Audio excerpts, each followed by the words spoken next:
Number 1. Don't eat or drink too much. Eating too much is a common mistake made by many who fast during Ramadan. Once it's time to eat, we eat and drink like there's no tomorrow, overloading our stomachs until it's difficult to move. This then makes us lazy and unproductive. Keep in mind that Ramadan is about self-control, not self-indulgence. So let's try to stick to the prophetic rule on eating. Fill our stomachs with 1/3 food, 1/3 water, and 1/3 breathing space, inshallah. Number 2. Give daily charity. The Prophet Muhammad, peace and blessings be upon him, was always generous, but even more so during the month of Ramadan. The rewards for charity are increased so much during Ramadan that we strongly advise everyone who can to donate a little amount every single day during Ramadan. The reward will be multiplied many times. This way you can also guarantee your donation is on Laylatul Qadr, the night of power.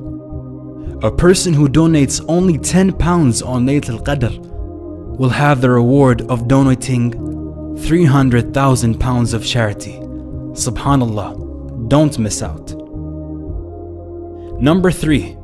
Pray 5 times a day. During the month of Ramadan, you will find the masjids completely packed out during Taraweeh prayers, which is amazing.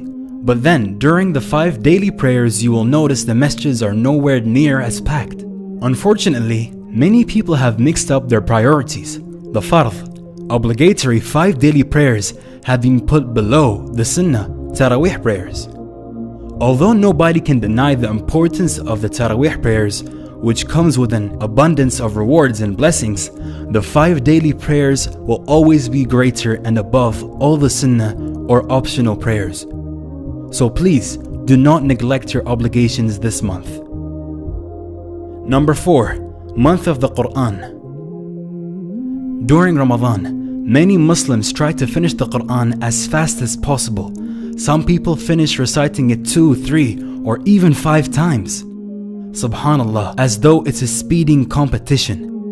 It is recited without any understanding or contemplation. Although there is always benefit in reciting the verses of the Quran, there is a greater benefit in reciting with understanding, because the purpose of the Quran is to guide mankind. And how can we be guided if we don't take time to understand the verses? So make this the month you truly connect with the Quran. Number 5. Attain taqwa, God consciousness.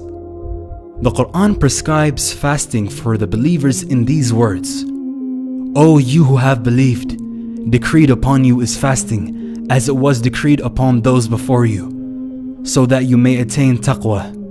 Hence, the intent and effect of fasting, as described in this verse, is to acquire taqwa.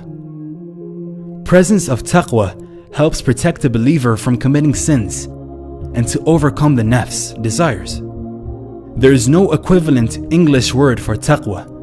In Islamic terminology, taqwa refers to a state of consciousness where one constantly feels the presence of his Creator, obeys his commands to attain his pleasure, and avoids disobedience to him, not only out of his fear, but also for the love of him. These are just 5 tips from the Merciful Servant team, wishing you all a very blessed Ramadan. Please share these tips with your friends and family, and let us know if you want to see more top 5 videos this Ramadan.